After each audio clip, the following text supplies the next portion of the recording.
you say you're rolling gun? Yeah. So you're pointed at him and it's pointed at us. That's what you do, yeah. And then It's a with very some kind of professional two-shot. It is a clapperboard, see? That's what a clapperboard is for, so you can sync the footage up when it comes to the edit. Okay.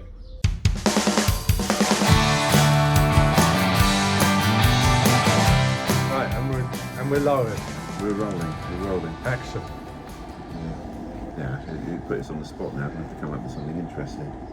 Why don't you ask that question about what does Nigel think of Rob and Tony? What does Nigel think of Rob and Tony? That was a totally tricky one. No. Yeah, it is a How would you tricky one. describe Rob and Tony? That's about That was, yeah. Yeah. Bearing in mind we're sat opposite you. In my fucking garden. Drinking his coffee. Fucking coffee. I'd say in terms of the kind of the power dynamic of the band. That's how it's dynamic. You guys, Make it like it's you guys- Game of Thrones or you something. guys are probably 95% of Pantomime horses. Yeah, I literally play the drums and fiddle a few knobs down there. Oh, they made the videos as well. So, Yeah, I think you're yeah, right. they may be available. Maybe about 7% or something. So we're going on But in percentages. terms of Rob writing all the songs and singing them all, and Tony doing 99% of them. But every percentage is vital, isn't it? Else you don't get the 100%. Every sperm is sacred. Yeah. But Every sperm is sacred. I think it's good that we have this kind of democracy Yeah. that we can What's that? That's a good one. we can vote for things. I was listening to this this majority podcast rule. the other day about. Do you remember a band called Galaxy 500? No. They were like they were sort of they started around late 80s, sort of very Velvet Underground, 3-piece. They got quite popular. I remember buying their stuff when it came out, reading reviews, and they lasted for 3 albums, and they were kind of disintegrating after 2.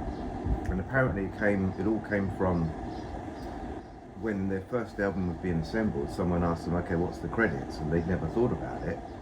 And then they had different views. With the bass and drums were actually a couple, and the guy singing, he played guitar. I wouldn't say songwriter because it seemed to be, but he was saying, oh, I brought this part in, and they were saying, well, it's all collaborative, and it never recovered from that. And apparently, once they split up, the 3 of them haven't been in the same room again since like the early 90s. It seems to be the principal kind of demise of most bands.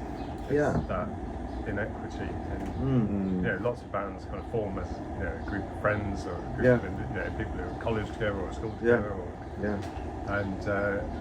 and you suddenly achieve some success, and the person with the songwriting credit suddenly is like way more wealthy than the rest of the band. Yeah. And I like the fact that we did that really up front. I mean, 20-30% of fuck all is still fuck all. Who and if anything more than that, we'd be bowled over with amazement. So I think, and it just, I mean, it's not about. I don't know. I like that. I like the sort of this joke, but it does work about casting votes. I mean, we get things done because 2-3-1 carries it. We don't have to be unanimous on anything. So I think that's a kind of healthy way of going about it, and the fact that it naturally just worked, and never got questioned, as far as I'm aware. So yeah, it was kind of sad that this listening to this story, and these people, they all met at Harvard. It's not like a bunch of idiots or something. I thought they'd have worked it out. Take each other Between to them court. somehow. Yeah. I mean, the thing is, it's like you might think, and I look at it in building terms. I'm a builder, right? Yeah. So construction terms, the superstructure's created by one person, but there's a foundation and there's an internal fit out, and there's other components. It might not be the shimmering facade, but everything else that's create that shimmering facade is still important, and it wouldn't be anything without it. So I think the view is. Are you the architect? I don't know. In the pantomime. In construction terms.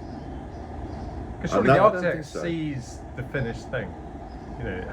architect has that view of how this thing's going to turn out, even though at the Yeah, moment it's but just I'm a not sure. drawing. I'm not sure that's true. I think Tony has more of an influence of how things turn out on the aesthetics, because maybe. he's the flowery bit. He's the fluffy stuff.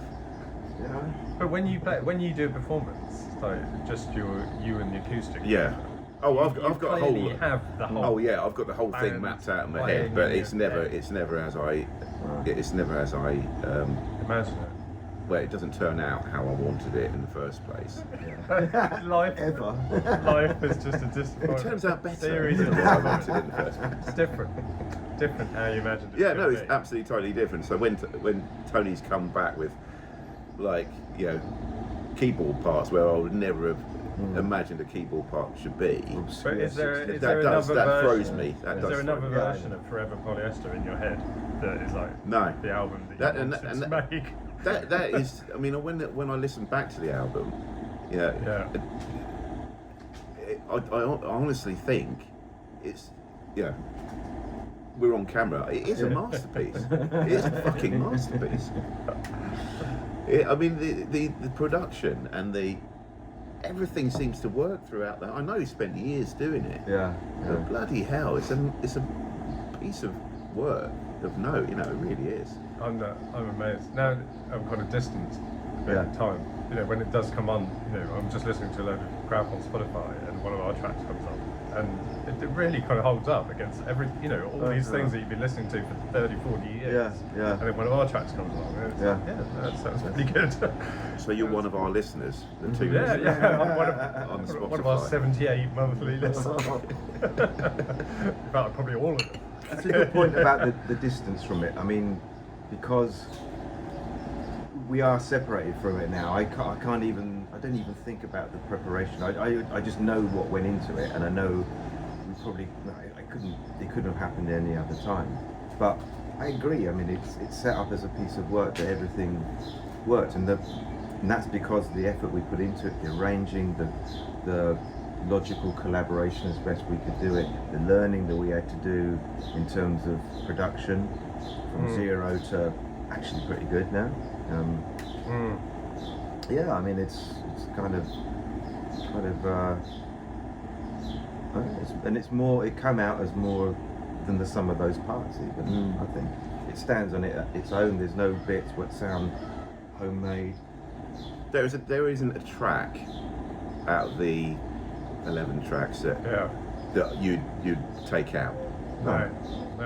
Definitely not. All killer, no filler. There's no filler. Yeah, to me, there's no filler. But I mean, I think it would just feel odd if one of those tracks got removed now. Would now, yeah. One of the things I thought about, if we do ever get into a situation of playing live, if we do this thing over here, you then got a chance to readdress them, like we have with plastic glasses. Yeah. It's really interesting how we come to it in a different way, and it's this probably sounds the same song to anybody else, but to me it sounds like it has a different life to it already. Even you and I playing it yesterday, little nuances, and if you can imagine that if that was gig hardened and the songs were gig hardened, it would really work. The basis is there to be simplified and made more powerful. And you add the vocal. I mean, there's a big opportunity there to play those songs now, because only a couple. Well, figure skated we play it a different way. I think the only one we might not do is the last one, Kryptonite. Yeah. That's when we're stadium. Yeah, exactly. That's when we've got like the London choir. London Philharmonic backing us up. An orchestra. But I think what you find, a lot of bands, they will use some kind of backing track, or a lot of them have a click track going, because because you're playing in a stadium with huge visuals going on behind you. It all has to be in sync. That's right. Yeah. So the drummer is playing to a click, Yeah. and there will be parts, that like lots of the kind of effects and keyboards and choirs and all the rest of it will just be on the backing track. Yeah. So, in Dead Parties we were doing that part of it was to sort of tighten up the drumming, but it then became fundamental And I mean, when I left, the way we were going was introducing like pads and stuff like that to help it out. So, and it does, and it's surprisingly, it's sort of genre dependent. I don't think you can do it in certain things. I'm pretty sure like Blur and their punky songs are not pay to click. They might be in some stuff. Yeah. Yeah, maybe they changed from track to track. Yeah. But a lot of bands will be playing to click. Yeah, for sure. Yeah. I was watching some of that Radio 1 Big Weekend. Oh yeah. Did you see that over the weekend? No. I heard a lot of it on Radio 6. Right. Yeah. I was watching some of those and just trying to work Brighton out. this year, was it? I don't know, Liverpool as well then. Liverpool. I only saw a couple of things. I watched Wet Leg and Wolf Alice. Keen. Your new favourite band. You are really into that Wolf Alice. Yeah. But I thought they were less good than when I'd seen them at Glastonbury a few years ago. Maybe because it's like the start of the festival season or something, maybe they weren't like, properly like gig hardened or something. You talking about Wolf Alice or Wet Leg? Yeah, Wolf Alice. Wet Leg really impressed me though. They were, Oh no, they're great. they were really kind of together and very. They haven't released a single recently, no? No, they just have. They just released 2. They got a new album coming out. Okay. I was watching that. I am obsessed by them at the moment. I think it's because they're so local to me.